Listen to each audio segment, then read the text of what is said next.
Eu vi um outro menino vendendo sacolé, eu comecei a vender sacolé, eu vi um outro vendendo coxa, eu vi um outro cara vendendo panela, eu falei, cara, tudo é venda. Absolutamente tudo é venda. O tempo todo tem alguém procurando alguma coisa para comprar.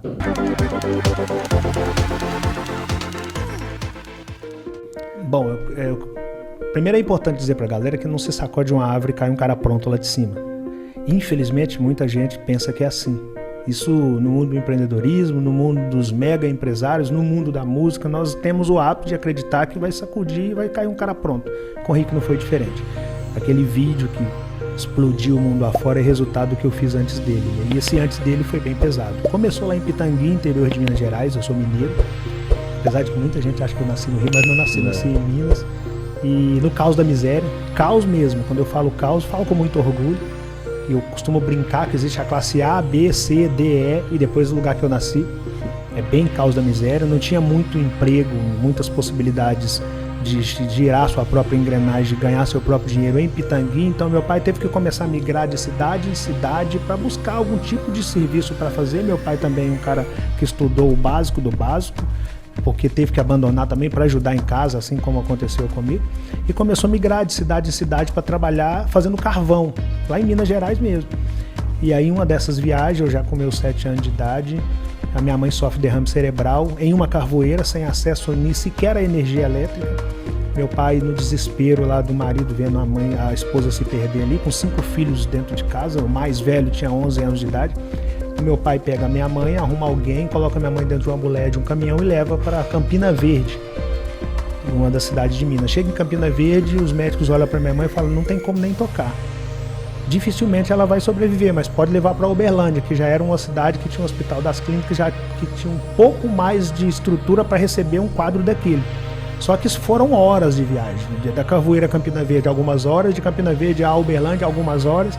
Aí quando cheguei em Uberlândia, o médico olha para minha mãe, chama meu pai e fala, olha, pode chamar os filhos para ver a mãe pela última vez, porque humanamente falando a medicina não consegue contribuir com muita coisa aqui, é mesmo esperar o coração parar de bater, porque o sangue derramou muito na cabeça por muitas horas, então não dá para fazer muita coisa. E ali começa a história de sucesso de Rick Chester, porque meu pai, apesar de ser um pedreiro, um cara que estudou pouquíssimo, ele teve uma percepção de chamar, não permitiu que os filhos entrassem para ver a mãe, mas ele saiu para conversar com os filhos. Aí meu pai vira para esses filhos e fala, olha, nós precisamos fazer a nossa primeira reunião de empresa. E aí eu falei, como assim, pai, reunião de empresa? Eu sempre fui um cara muito curioso, né? Ele falou, apesar de estarmos no caos da miséria, o comportamento aqui precisa ser empresarial. Então, se por um lado nós não temos muita coisa, por outro lado nós temos uns aos outros. E ter uns aos outros é muito mais importante do que ter muita coisa. Principalmente quando se refere a dividir a dor e multiplicar a felicidade, que uma dor dividida ela é só uma parte da dor para cada um. A felicidade, quando ela se encontra no abraço, ela é 2 vezes mais felicidade para cada um. E aí meu pai falou, quem está falando é o líder de vocês, meu pai falando, a outra líder está na cama, segundo a medicina, ela não passa, e vocês são os liderados dessa empresa. E o líder está comunicando aos liderados que eu vou precisar contar com vocês caso a outra líder não consiga passar. Eu posso contar com vocês? Era muito forte o que meu pai estava falando, no leito de perder uma esposa. Todos os irmãos falaram, pode. Ou seja, o líder tinha um liderado do lado dele em um momento de dor, que é difícil pra caramba. Isso mostra que o líder pode sentir dor sim. Aí meu pai sentiu que estava com a equipe nas mãos, entrou e falou com o médico, olha, se a única opção que tem é fazer a cirurgia, para tentar, vamos tentar. Ele falou, você vai trazer os filhos? Ele falou, não, já conversei com eles. Aí o médico entrou para fazer a cirurgia, isso era 1985, nós estamos em 2021, para 2022 já, então tem 36 anos aquela cirurgia. Tem 36 anos que aquela doninha que está lá em casa até hoje não passaria daquela cirurgia. Só que naquele dia, apesar de eu não ter perdido a mãe, eu penso que naquele dia Deus nos escolheu, tocou na saúde da minha mãe de uma maneira muito cruel, mas tocou na saúde da minha mãe para nos mostrar que nós tínhamos muito mais do que imaginávamos. Ter uns aos outros era muito forte naquele momento. E a vida seguiu. Só que a minha mãe ficou com várias sequelas, ficou quase 2 anos tratando da cabeça, assim, diretamente tratando caldo de derrame, fazendo lavagem, curativo, a camada mesmo. Aí já não dava mais para fazer muita coisa, ou seja, uma das líderes de fato não tinha como muito girar a engrenagem da casa. voltamos para Pitangui, porque não dava também para uma recém-operada estar dentro de uma carvoeira fazendo carvão, não tinha como. Aí era só meu pai, que os filhos não conseguiam ajudar muito nessa época.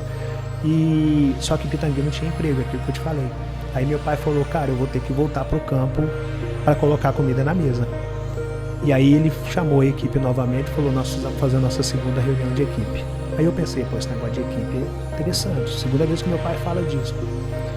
E aí meu pai fala o seguinte, Pitangui não tem emprego, eu vou ter que ir para a estrada, só que o derrame cerebral da sua mãe me permitiu imaginar que a qualquer momento pode faltar o líder. Então a minha missão não é mais apenas colocar comida na mesa, a minha missão é formar sucessores, porque pode acontecer de eu tentar agora numa viagem dessa e não conseguir voltar. E como a mãe de vocês está acamada, a minha preocupação agora é, se o líder faltar e a líder faltar, qual dos liderados está preparado para assumir a empresa? Então a minha missão passa a ser, para além de cuidar de vocês, alimentando, etc, etc, eu preciso cuidar na ideia de formar líder. Estou indo viajar para trazer comida para casa. Caso eu não volte, guarde essas 5 coisas que eu vou falar com vocês. A primeira, identifique o principal dom de vocês e depois passe o restante dos dias na terra lapidando isso. A segunda, o conhecimento praticado transforma qualquer pessoa comum em uma mente extraordinária, e essa mente extraordinária consegue alcançar qualquer resultado extraordinário. A terceira, não cobre da terra santa aquilo que você não semeou nela, a vida é a lei da semeadura. Se não plantou, não cultivou, não reclame do seu resultado. Se plantou, cultivou, mas abandonou o cultivo ou abandonou o plantio, não reclame do seu resultado. Você só vai colher daquilo que você plantou e cultivou. A quarta coisa, jogue em equipe. Sempre, jogue em equipe. Estuda em venda, tudo é venda o tempo todo. Eu falei, eu quero ser vendedor. A professora riu. Falou, Tuca, vendedor é um cara que deu errado em tudo e que o que sobrou para ele foi trabalhar com venda. Justamente isso que você acabou de falar, coincidência ou não. O desdém do vendedor, né? Não, assim, a professora. A própria professora. Falou, não, Tuca, vendedor não. Vendedor não é profissão. Vendedor é um cara que deu errado e que aí foi trabalhar com venda. Vendedor é um frustrado que foi trabalhar com venda. Aí eu falei com ela, também nem sabia do que eu estava falando, eu falei, professora, vendedor é o cara que come carne. Se ele é um frustrado, eu não sei, mas eu quero comer minha carne. Mal sabia eu que eu estava me apaixonando pela profissão das profissões. Tudo é venda. Absolutamente tudo é venda. Tudo é venda.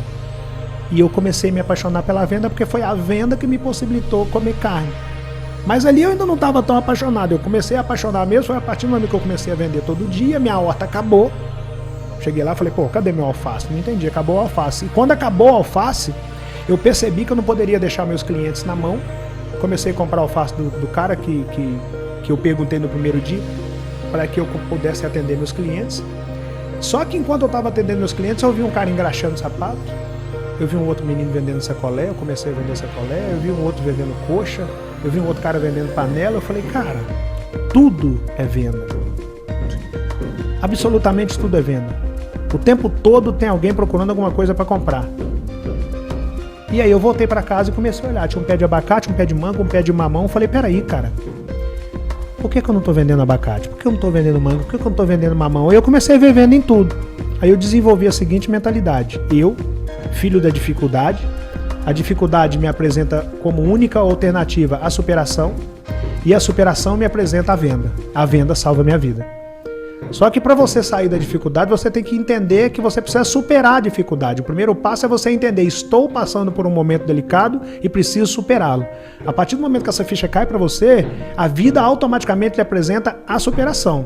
E quando a vida lhe apresenta a superação te apresenta várias outras coisas. No meu caso, a superação me apresentou a venda e a venda salvou a minha vida.